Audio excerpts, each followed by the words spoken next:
Chapter 6, The One I Couldn't Save, September 29th, 2023. We met during my freshman year at Appalachian State University, a liberal arts school in the North Carolina mountains. It was infamous for being one of the top drug schools in the country. That's not why I went. Originally, I was supposed to go with my friend Nick Pyre, who I was in a band with for a time called In Carry On.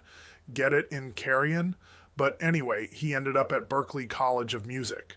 I'd also considered a small school called Centenary and a program at Disney World that combined work and college. But fear held me back, and App State felt like a safe choice. Dana and I met in the hallway outside my dorm room, 252 East Hall, which had been voted one of the best drug dorms by High Times a few years earlier. I was wearing an Insane Clown Posse shirt.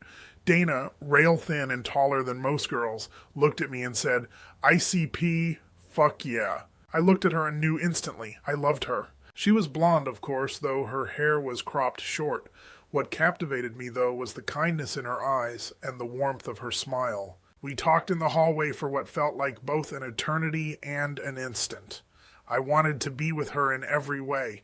Then she mentioned her boyfriend. My heart sank, but I prayed I'd see her again. It wasn't just that she recognized the obscure juvenile band plastered across my shirt. It was the way she genuinely listened to what I had to say. Dana's mix of similarities and stark differences intrigued me. She was beautiful, kind, and actually paying attention to me, and I wasn't making a fool of myself. Of course, it was too good to be true. There was always a boyfriend, or they just didn't like me back. Later that night, I was jolted awake by rapid knocking at my door. When I opened it, there was Dana, standing in the dim light, her chin trembling and tears streaming down her face. What the fuck? I asked, ever the poet. Josh slapped me, she said, her voice cracking. What? He called me a slut and a bitch, and then he slapped me. I didn't even think. I left her in my doorway and headed straight to the dorm room she had pointed out earlier. Josh was tall and lanky, with a rat-like face, long greasy hair, and a fedora that only made him look sleazier. I disliked him the moment I saw him slinking around the dorms, bumming cigs and weed off anyone who would indulge him. When I arrived, his back was turned, and he was swaying awkwardly to some bad reggae music, acting as if nothing had happened. Hey, motherfucker, I said. He turned, and before he could even react, my hand shot out and wrapped around his throat. Without fully realizing what I was doing, I lifted him off the ground, or at least pushed him against the wall and up it. In my memory, it felt like a full-on Schwarzenegger move, but it was probably less dramatic. For the first time in my life, I felt like a badass. Righteous anger coursed through me. If you ever touch her again, I growled, I will fucking kill you, got it? He nodded shakily, his eyes wide with fear. I released him, let him slide down the wall, and walked out without another word. When I returned to my dorm room, Dana was still sitting on my bed. Her eyes were red and puffy, with streaks of mascara trailing down her cheeks. She looked up at me, and without hesitation, I sat down beside her. We talked for hours. She told me she was adopted like me. She shared stories about high school, her brother, her dad, and hesitantly about her boyfriends. That's when she told me she had been raped by her boyfriend the year before. From that moment on, I was dedicated to showing her that not all guys were like him. I wanted her to know she could trust me, rely on me, but I was scared, terrified of getting too close. I didn't like being touched, even though I desperately wanted to hold her. That fear of intimacy, combined with my deep desire to protect her, became the foundation of our strange and complicated connection. That hesitation conveniently aligned with my more cowardly side. Let's not sugarcoat it. I've always been a coward when it comes to women. Maybe it's the adoption thing. Maybe it's the repeated feelings of abandonment. Maybe it's just bad luck.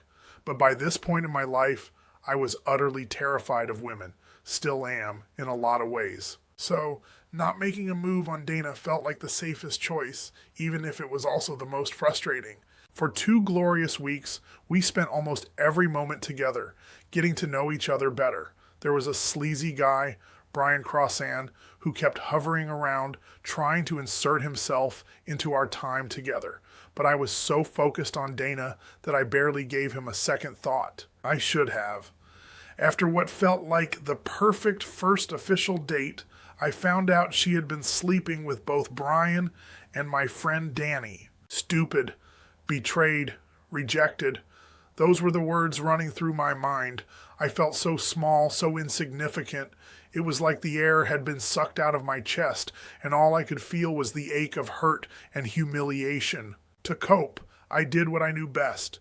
I threw myself deeper into the haze of partying, drinking, drugs, whatever could drown out the pain and distract me from the spiral of shame and heartbreak. I don't remember how I handled it in those immediate days, probably because I didn't. What I do know is that I was devastated. I still loved Dana and wanted things to work, but despite the lingering connection, we never truly recovered from that moment. Our on-again, off-again dynamic continued, but it was never the same. Eventually, the weight of everything became too much. One night, my self-destructive path led me to the creek that ran through the Appalachian State campus.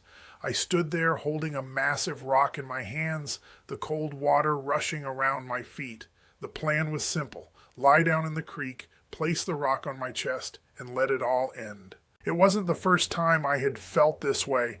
Suicidal thoughts had been familiar companions since I was a kid, maybe 8 or 9 years old. I can still remember lying in bed in my underoos, wondering if life was supposed to feel so heavy, thinking even then that death might be a better alternative. But this time was different. This time I wasn't just thinking about it. I was taking deliberate action to end my life. I stopped and had a moment of clarity. Not only was my idea for self-destruction stupid, but it was also likely ineffective. Like every other suicidal thought I'd ever had, it ended with me doubting my ability to pull it off. Knowing my luck, someone would find me and save me, leaving me trapped in a broken body, a human vegetable strapped to a bed like the soldier in Metallica's one video. So, I put the rock down. Instead of the creek, I walked to health services and told them everything. They tested me for mental stability, and the results made it clear I was in crisis. Luckily, it was still early enough in my second semester for me to withdraw from classes without failing. I left Appalachian State, went home, and got a job at Frodo's Pizza, a local joint. The night I left App State was the only time Dana and I ever crossed into physical intimacy. She showed up at my dorm room crying. My roommate was out again with his girlfriend, and she told me everyone was blaming her for my leaving. I was stunned. Of course I was leaving because of her. But I didn't want to be cruel, so I explained that my struggles weren't new. I'd been suicidal for years, and leaving was my way of seeking help to stop feeling so sad and scared all the time. When I got home, I started therapy. It wasn't especially helpful, though, because I wasn't a good patient. My therapist asked all the right questions, but I was too self-critical and afraid to open up. I dodged and deflected, avoiding the real issues. Oddly enough, the most helpful takeaway from that time came not from therapy, but from an article in GQ I read in the waiting room. In it, Chris Christopherson, actor, musician, and all-around legend, talked about the benefits of marijuana. Up until that point, I'd carried a lot of guilt about my drug use. The article reframed things for me. Maybe I could smoke weed and still be a functional, even successful person. It was a foreign concept. At the time, marijuana was still stigmatized, a thing for fiends and freaks.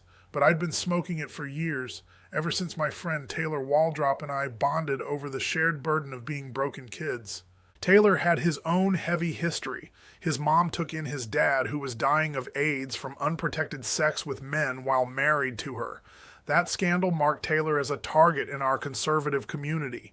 People whispered about his family and hurled insults his way, questioning his sexuality just because of his dad's past. For both of us, weed was a few hours of peace in a life filled with too many bad days. After my rocky semester away, I returned to App determined to focus on academics and self-improvement. But I was also scared of people, of rejection, of life itself. I avoided big parties and social scenes. I moved in with a friend, and as we unloaded my Trailblazer at our new apartment, a rundown brick box of a complex with an open-air walkway, I heard a familiar voice below me. Leaning over the railing, I saw a blonde bob. Dana, moving into the apartment directly below me. I leaned back and muttered a string of curses under my breath. I tried to steel myself, stuffing down the swirl of emotions threatening to rise. Then I started to call out to her until a short, raver-looking guy appeared, walked up to her, and kissed her on the cheek. I froze, watching from above, and then leaned back against the railing, closing my eyes. Of course, this is my life. In therapy, I'd decided some of the things Dana had put me through were messed up. The push and pull of our dynamic, my desperate need for her, her choices that hurt me, it was all too much. But her greatest crime, I realized, wasn't her actions. It was that she didn't love me back. Deep down, I knew she did, though. She had to. I'd met her parents, and we'd exchanged countless letters. In writing, she was tender, loving in a way she rarely showed me in person. I clung to that. Later, when I finally worked up the nerve to speak to her, she was gone from the porch. The door to her apartment was shut, and I was left standing alone, once again with my thoughts. And then, comma, dash, goddamn cat. Chapter 7, Still Pretending. October 1st, 2023. I had Mohs surgery on my arm today. It sucked. For those who don't know, Mohs surgery is this painstakingly precise procedure where they remove layers of skin one at a time, checking each under a microscope for cancer cells before deciding whether to take another layer.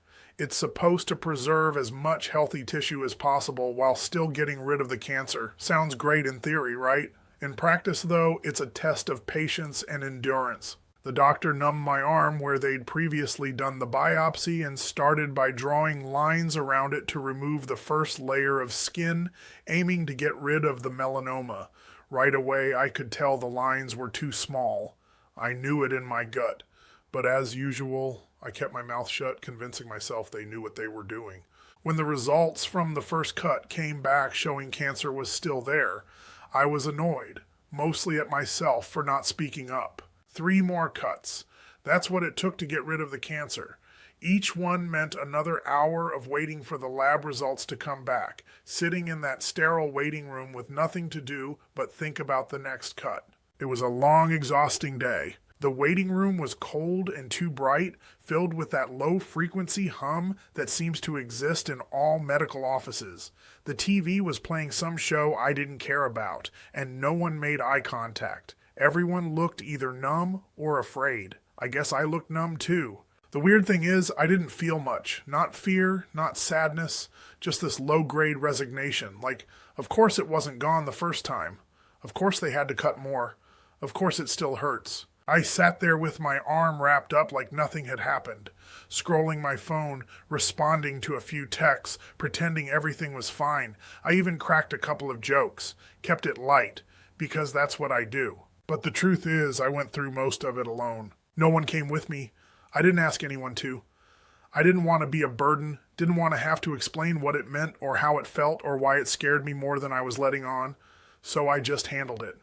Like always. And that's what sticks with me the most now, not the pain or the stitches, but how quickly I slid into survival mode, how automatic it's become to stuff it all down, to keep moving, to minimize, to joke through it, to not feel anything too deeply, just in case it all comes rushing up and swallows me. I've built an entire life around pretending I'm okay when I'm not, around showing up alone, dealing with it alone, and walking out with a bandage and a half-hearted "I'm fine."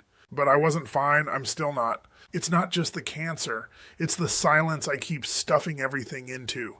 The quiet rooms, the white noise, the weight of always holding it together just long enough to fall apart in private. That's what today reminded me of, not just that my body's vulnerable, but that my coping mechanisms are too. And yet here I am, still here, still quiet, still pretending.